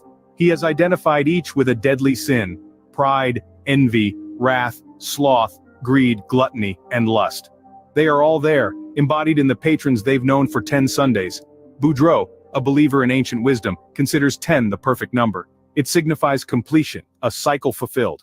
And so, on this 10th Sunday, he decides it's time to unveil the truth. Pulling out an old Colt 45, the atmosphere in the diner shifts. Boudreaux, now holding everyone's attention, begins to reveal the secrets he's uncovered, each revelation more shocking than the last, exposing the patrons for who they truly are. Throughout the night, Boudreaux confronts the 7, forcing them to face their sins. And as the tension rises, Margie will learn some truths about herself. As the night unfolds, a group forms through virtue that must confront a moral dilemma that has been looming over their lives: the Gulf oil spill. This environmental catastrophe has seeped into their lives like the very oil that tarnishes their coastline, leaving a stain on their community that cannot be ignored. The 7, once bound by their shared sins, are now united by a new purpose. As they peel back the layers of their lives, they uncover the far-reaching impact of the spill on their livelihoods, their families, their dreams. It's a stark reminder of man's capacity for destruction, but also his potential for redemption. They must navigate this murky sea of truth together, each grappling with their own sins while wrestling with the collective conscience of their community. Laissez, Bon Temps Rouler is a thrilling exploration of morality and sin.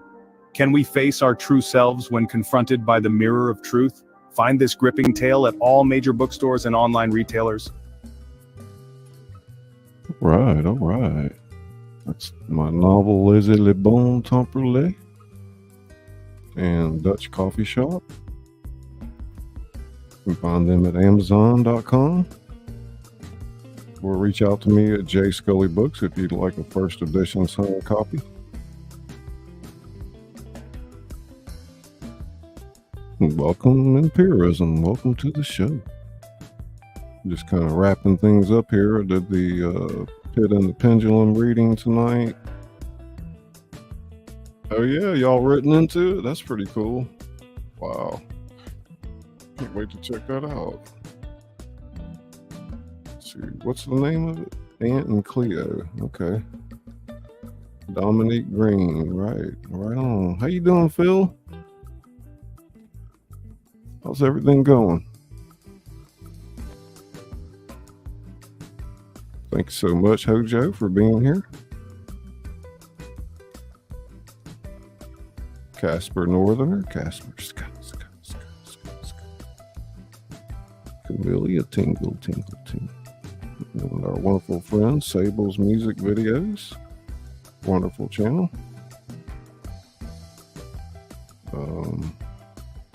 Panda Cat. Woo Rider. And the fabulous Sean Tuber. Yeah. No fear. Scuss.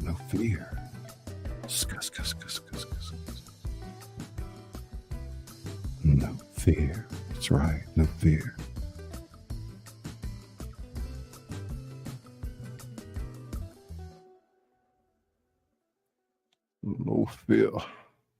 No fear. It's our overlay art for Edgar Allan Poe. And some various art that I created.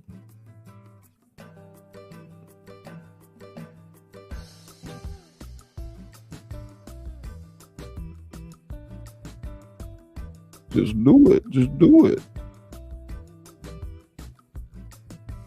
Greetings, Earthlings. It's Third Lady Free Flow. Greetings. How you doing, darling? It's great to see you, Heather. Tingle. Lady Free Flow. Lady Scully. Oh my God. Tingle.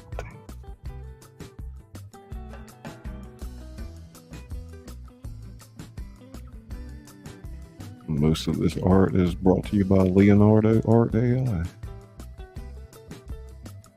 which I'm very fond of.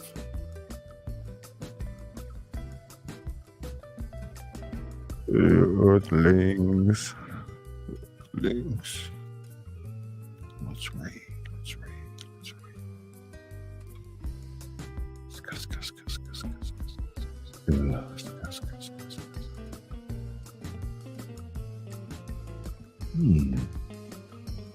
Scully popped an Izzy Scuff.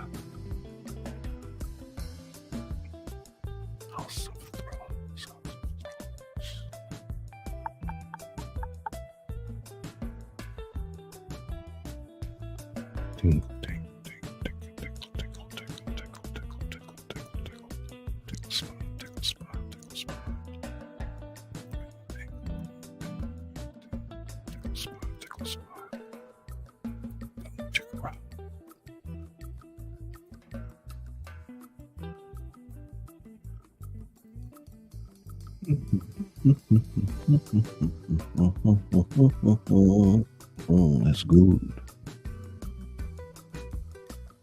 I made 10 crispy peanut butter cookies and put 2 together with Nutella in the middle. Oh, hell no, you didn't. Dang, should have dropped a banger with that. Dang. Cool, at least someone called me Earthling.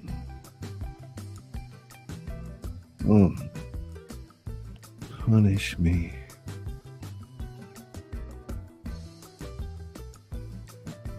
Punish me with that cookie, darling.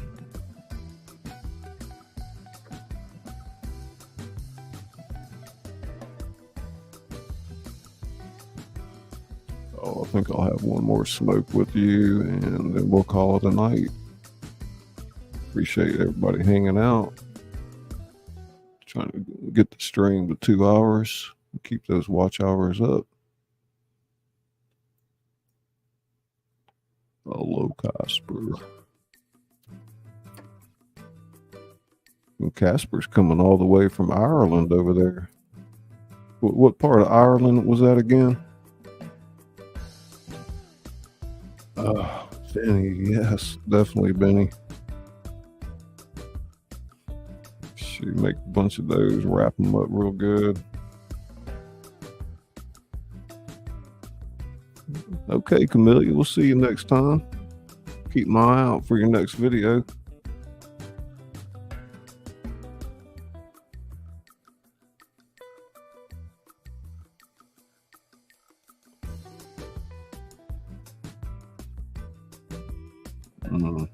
And those cookies.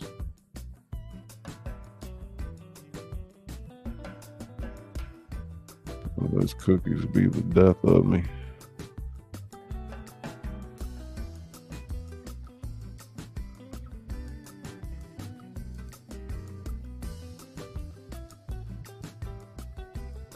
Yeah, you bring those cookies to the party, it'd be the star of the crowd.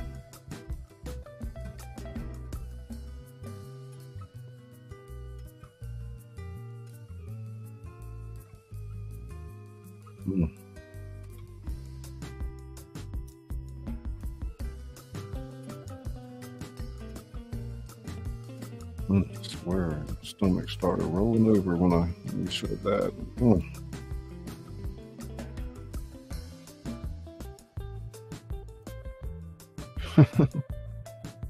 Definitely a party cookie.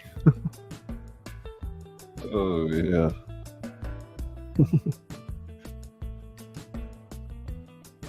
So can I have a bite?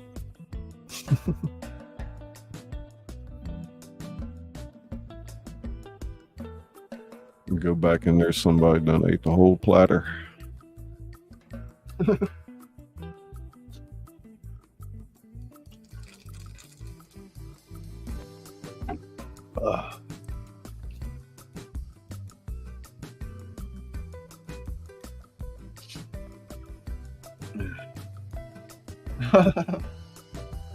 Get that cookie emoji.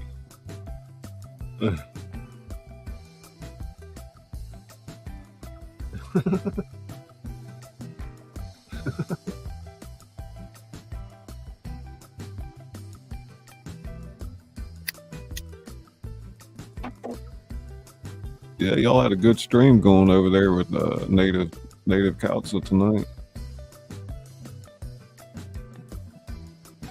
One of your cookies was the average face off.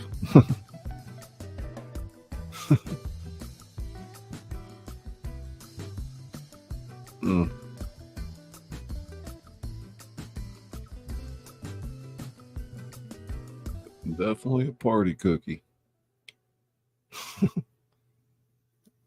What is that I was playing? Crap.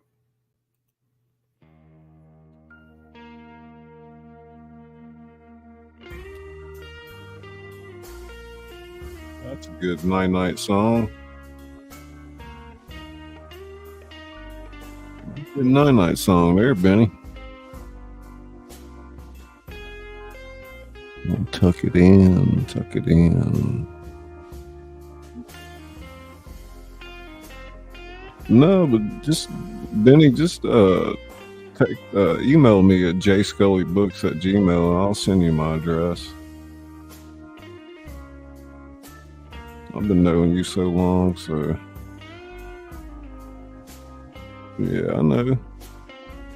She was gonna come down here and see me, but I guess she had some other direction to go right now. Plus, I've been sick. I told her it wouldn't be a good time anyway, as sick as I've been. Although I'm feeling much better now, you know. Yeah, you can do that, because I'd like to send you one of my first edition books, you know, signed copy of one of the first edition hardbacks. Really nice book, well put together.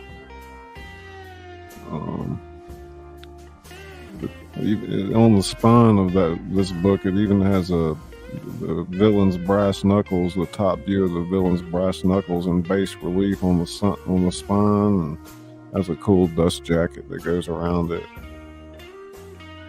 And yeah, I'd like to send you an autographed copy.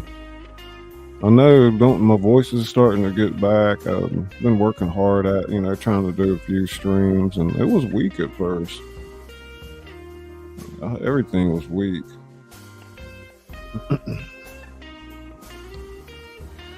Yeah, you just need to send me a post address. Wherever you want me to send a book. So, 'cause I got to go to the post office this week.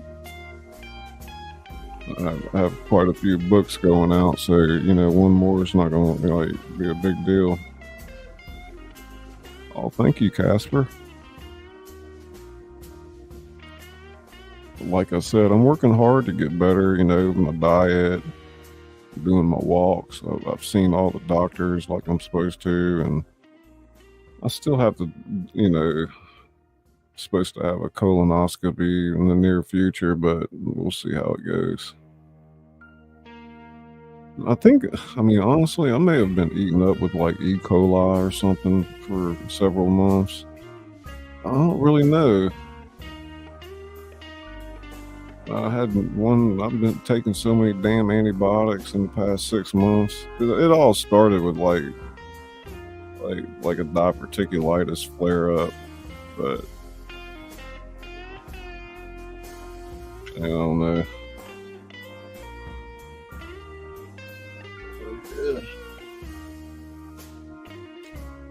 Yeah, Benny, you got my email, jscullybooks@gmail. Just hit me up. You know, I sell books. You know, I get royalties from like Amazon, but when I sell a book and I send it, you know, because I have a pretty good stock of books. I'm not an endless supply of first editions, but you know, the regular books, I can easily get my hands on those. But yeah, I know. Maybe I'll even go fishing or something. I actually went out to eat a few times this week. Other than that, my social life has consisted of doctor visits.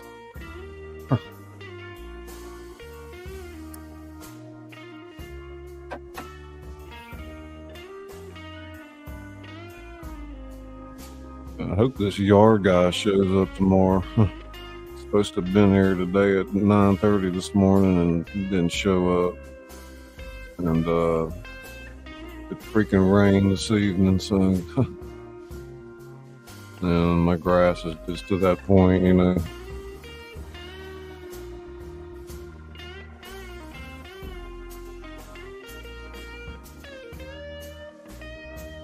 Well, let's play a little outro and we'll get on out of here. Wonderful seeing everybody tonight. I'm Scully, your host, the author that reads to you.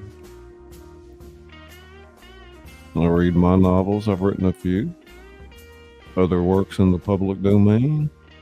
And submissions from people like you. That's right, Casper. If you wrote something, I'll read it. Sable. Benny, thank you for everything, for being an extraordinary moderator and supporting me by buying my book.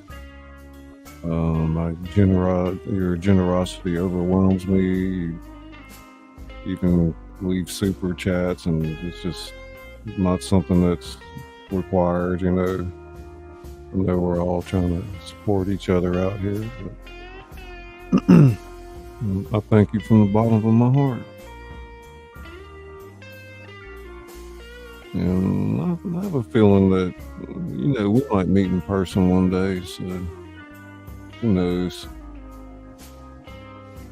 I'm really fond of the idea of putting some kind of summit together in New Orleans once a year where people can meet up. But we'll save that for another day.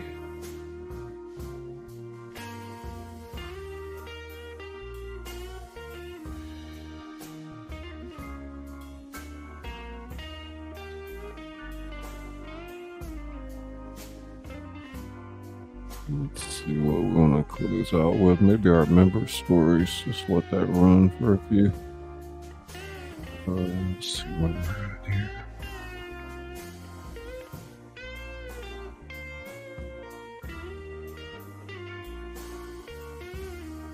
Might hold your ears for a second.